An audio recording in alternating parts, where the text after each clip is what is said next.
Kak, bahas AQL dong. Oke, kita bahas soal AQL berdasarkan ISO 2859 Part 1 tahun 1999 ya. Berdasarkan ISO-nya, sebelum AQL dilakukan, pertama kita harus menentukan klasifikasi dari defect atau cacat dari produk yang mau kita sampling. Klasifikasi ini bisa didasarkan pada cacat yang memiliki kemungkinan untuk terjadi atau dari riwayat cacat produk yang sudah terjadi. Dan pembahasan singkat klasifikasi tersebut ada pada soal nomor 1. Suatu hari seorang mahasiswa farmasi mendatangi industri obat batuk sirup untuk wawancara penelitiannya. Dari hasil penelitiannya diketahui bahwa obat batuk sirup yang ditolak atau di-reject memiliki riwayat karakteristik sebagai berikut. Ujung pengemas sekunder penyok, kemasan bocor, dan terjadi endapan di dasar botol. Jika dosen pembimbingnya bertanya mengenai klasifikasi produk reject, apa klasifikasi yang tepat untuk pengemas sekunder yang penyok? Nah, jadi sebelum kita jawab pertanyaannya, alangkah baiknya untuk kita mengenal terlebih dahulu klasifikasi reject menurut ISO 2859 Part 1 tahun 1999. Klasifikasi reject menurut ISO dapat dibagi menjadi 3, yaitu minor, mayor, dan kritikal. Pada klasifikasi minor defect terdapat produk defect dengan cacat ringan atau minor, tetapi tidak mempengaruhi kualitas dan mutu secara signifikan. Kemudian pada mayor defect terdapat produk defect yang lebih serius dari cacat minor, tetapi berperan secara signifikan terhadap penurunan kualitas dan mutu dari produk yang dihasilkan. Dan yang terakhir ada critical defect. Pada critical defect terdapat produk defect yang tidak memiliki kualitas dan mutu, bahkan dapat membahayakan jika dikonsumsi. Berdasarkan pengertian klasifikasi tersebut, riwayat defect tersebut dapat diklasifikasikan menjadi endapan pada dasar botol diklasifikasi kritikal, kemasan bocor diklasifikasi mayor, dan ujung pengemas sekunder yang penyok diklasifikasi minor, sehingga jawabannya adalah C, minor. Sebenarnya klasifikasi defect ini tidak pakem ya rekan-rekan, karena dalam beberapa kasus, kemasan bocor dapat mengandung serpihan kaca yang membahayakan, dan dapat diklasifikasikan sebagai critical defect. Bahkan kemasan dengan warna yang pudar dapat diklasifikasikan sebagai critical defect jika barkode izin edar tidak dapat terbaca misalnya. Oleh karena itu, penting sekali untuk meneliti secara hati-hati antara defect yang terjadi dengan pemilihan klasifikasinya. Setelah klasifikasi defect produk ditetapkan dan ditentukan, maka langkah selanjutnya adalah mengklasifikasikan jenis produk atau bahan baku berdasarkan metode analisisnya. Dan contoh tersebut ada pada pembahasan soal nomor 2. Setelah melakukan bimbingan pada soal sebelumnya, mahasiswa tersebut melakukan review terhadap data wawancara yang diperolehnya. Pada reviewnya ditemukan bahwa insiden pembentukan endapan di dasar botol pada 5 tahun lalu disebabkan oleh interaksi antara zat pengotor yang ada dalam bahan baku zat aktif dengan zat pelarut. Jenis inspection level apa yang tepat untuk dilakukan pada bahan baku zat aktif tersebut? Inspection level menurut ISO terbagi menjadi 2, yaitu Special Inspection dan General Inspection. Pada Special Inspection terdapat 4 tingkatan inspeksi, yaitu S1, S2, S3, dan S4. Sementara pada General Inspection terdapat 3 tingkatan, yaitu tingkatan Romawi 1, Romawi 2, dan Romawi 3. Tingkatan analisis tersebut didasarkan pada jumlah sampel. Semakin besar angkanya, maka semakin besar pula jumlah sampel yang digunakan.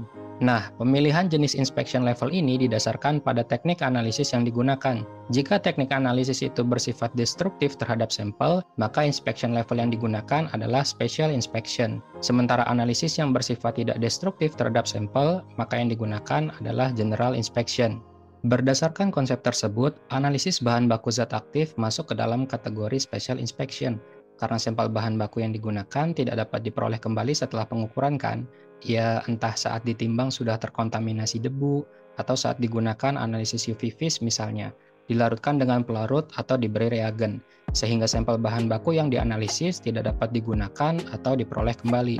Sementara contoh bahan baku yang dapat dikategorikan general inspection adalah kemasan primer atau kemasan sekunder. Karena proses accept atau reject dari kemasan primer atau kemasan sekunder umumnya hanya dilihat saja kan. Apakah penandaan batch dan kadaluarsa sudah sesuai pada tempatnya, apakah ada warna yang pudar, atau apakah ada yang sobek dan sebagainya. Bahkan jika ada uji mikrobiologi pun untuk kemasan primer hanya dilakukan uji swab mikroba saja kan, dan hal tersebut tidak merusak sampel yang digunakan untuk analisis. Tetapi tidak menutup kemungkinan juga bahan pengemas dapat dikategorikan menjadi special inspection. Tentunya hal ini disesuaikan dengan profil penggunaan dan keamanan bahan pengemas yang digunakan. Sehingga jawaban pada soal ini adalah A. Special Inspection. Setelah kita mengetahui klasifikasi defek dan kategori inspeksi dari bahan baku yang digunakan, langkah selanjutnya adalah menentukan letter lot size dari total unit bahan baku yang digunakan, dan penentuan tersebut ada pada soal nomor 3. Sebelum melakukan bimbingan kedua dengan dosen, mahasiswa tersebut kembali ke industri untuk mengambil data. Setelah dilakukan wawancara dan telusur dokumentasi, diketahui rata-rata stok bahan baku yang dipesan adalah zat aktif sebesar 2.000 unit, bahan pengemas primer sebesar 8.000 unit, dan bahan pengemas sekunder sebesar 8.500 unit. Jika inspection level yang digunakan adalah S4, maka letter lot size yang dapat merepresentasikan sampel bahan baku adalah penentuan letter lot size ini dapat didasarkan pada tabel lot size yang ada pada ISO 2859 Part 1 tahun 1999, dan tabelnya adalah seperti ini. Pertama, diketahui rata-rata jumlah bahan baku aktif yang datang ke industri adalah 2.000 unit. Dan kategori inspeksinya adalah special inspection dengan inspection level S4, sehingga lot size yang dipilih adalah 1.201 sampai 3.200 dan berada pada garis S4, sehingga letter lot size untuk sampel bahan baku zat aktif adalah letter G, dan jawabannya adalah B, G. Min, maksud dari huruf-huruf ini apa sih? Kenapa harus milih?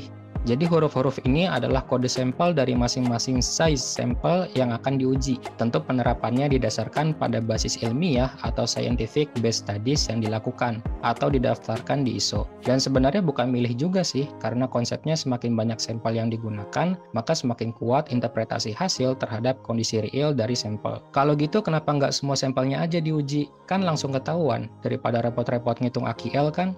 Iya betul, kalau aja sampelnya sedikit. Tapi kalau sampelnya banyak, 2000 sampel misalnya, itu kan banyak tuh.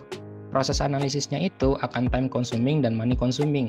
Artinya proses analisis tidak akan berjalan secara efektif dan efisien. Hal tersebut dapat membuat beban produksi membengkak yang pada akhirnya akan membuat proses analisis bahan baku tersebut menjadi tidak visible untuk dilakukan. Begitu rekan-rekan. Nah, setelah kita mengetahui letter lot size dari sampel bahan baku zat aktif industri tersebut, langkah selanjutnya adalah menentukan inspection severity dan sampling plan yang akan digunakan. Dan pembahasan materi tersebut ada pada soal nomor 4. Selain mendapatkan data lot size untuk bahan baku zat aktif, mahasiswa tersebut juga memperoleh data pemasok dan cara pengambilan sampel bahan baku dari pemasok. Diketahui pemasok bahan baku zat aktif merupakan pemasok baru yang telah menerapkan GMP dan telah memasok bahan baku zat aktif ke industri obat batuk tersebut selama 5 tahun terakhir. Jika metode sampling menggunakan duplo dan sampel baru datang dari pengiriman, apa tingkat keseriusan inspeksi dan sampling plan yang tepat untuk digunakan?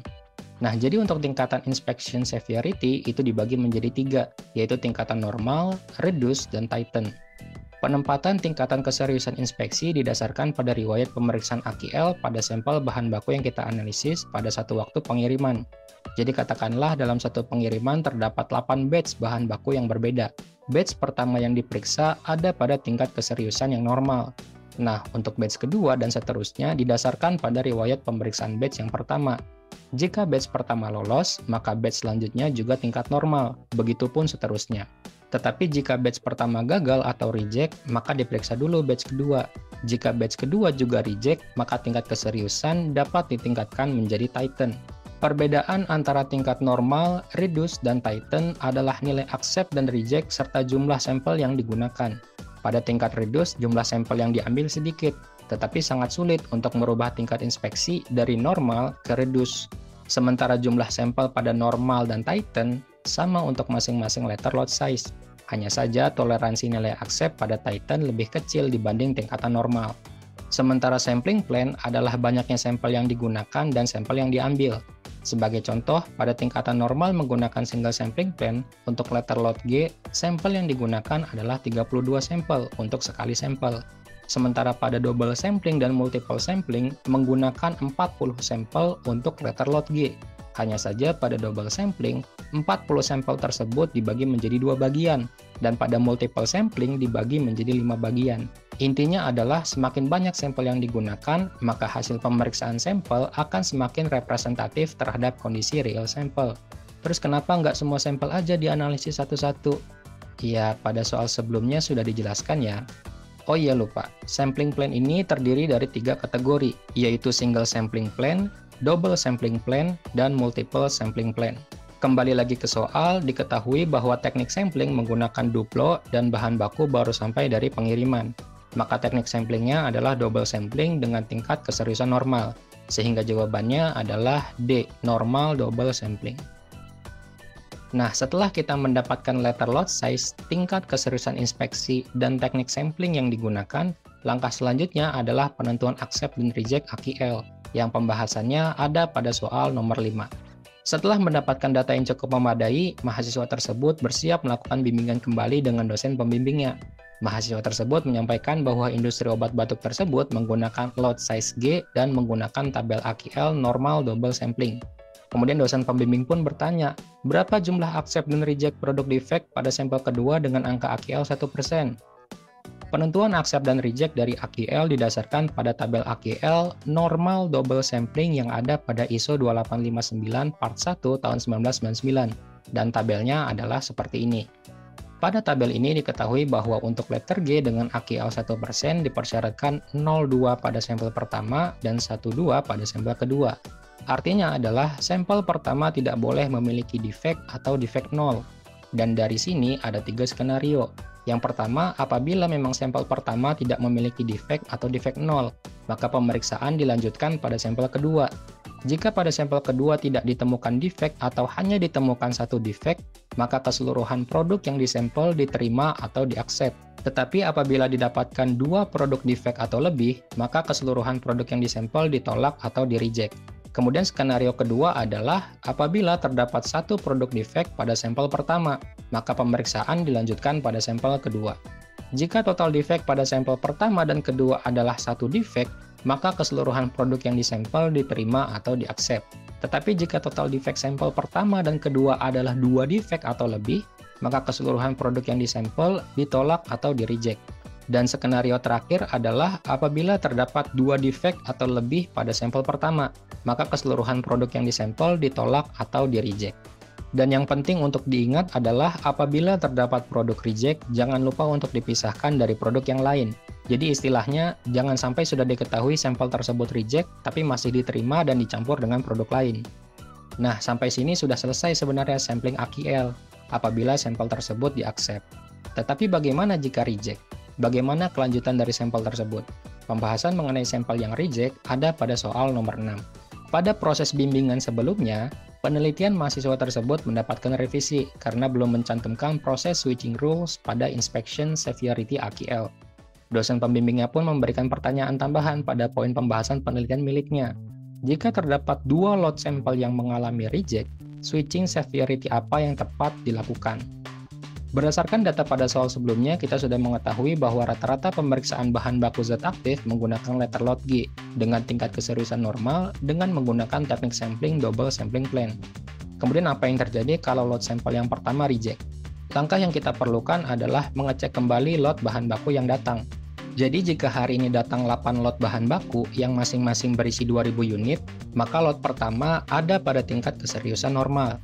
Apabila lot pertama tersebut reject, maka lot kedua diperiksa lagi dengan tingkat keseriusan normal. Jika lot kedua reject lagi, maka tingkat keseriusan ditingkatkan menjadi Titan. Dan apabila setelah ditingkatkan menjadi Titan 5 lot secara berturut-turut reject, maka inspeksi akan dihentikan. Setelah penghentian inspeksi, industri dapat menghubungi pemasok tentang hasil inspeksinya dan meminta pertanggungjawaban terhadap reject yang terjadi. Sehingga jawabannya adalah C, dari normal ke Titan. Bagaimana rekan-rekan? Mudah bukan pembahasan AQL-nya? Jika rekan-rekan merasa video ini bermanfaat, jangan lupa pencet like dan subscribe-nya ya. Oke, untuk mempermudah pemahaman mengenai alur AQL, mari kita lihat ringkasan materi berupa grafik yang ceritanya mahasiswa di soal tadi telah susun ya. Jadi yang pertama, kita harus menentukan klasifikasi defect dari produk yang akan dibuat. Klasifikasi ini terdiri dari mayor, minor, dan kritikal.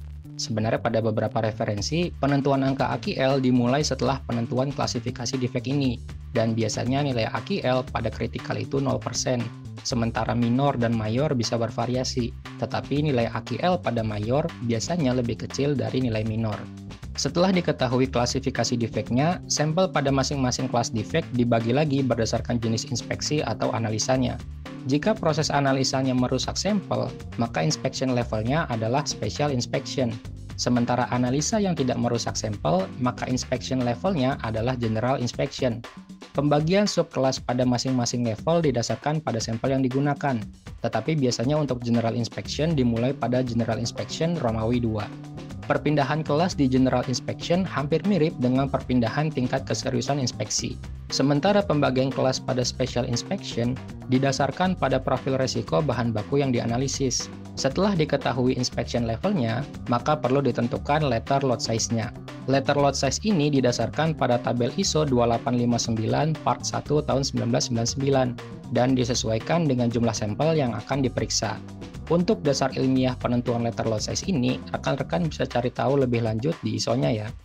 Setelah letter lot size diketahui, maka selanjutnya adalah penentuan tingkat keseriusan inspeksi dan teknik sampling.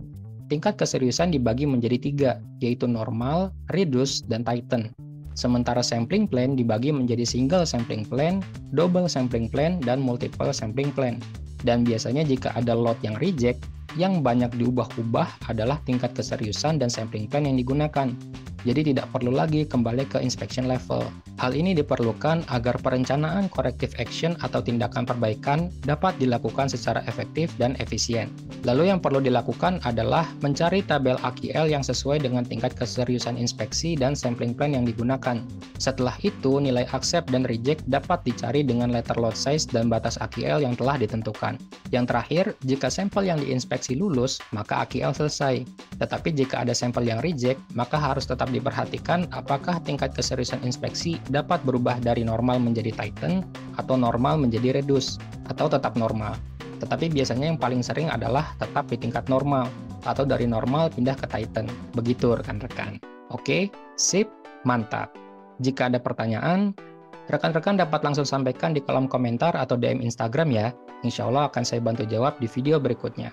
Selalu ingat, dengan mereview, kamu pasti makin tahu.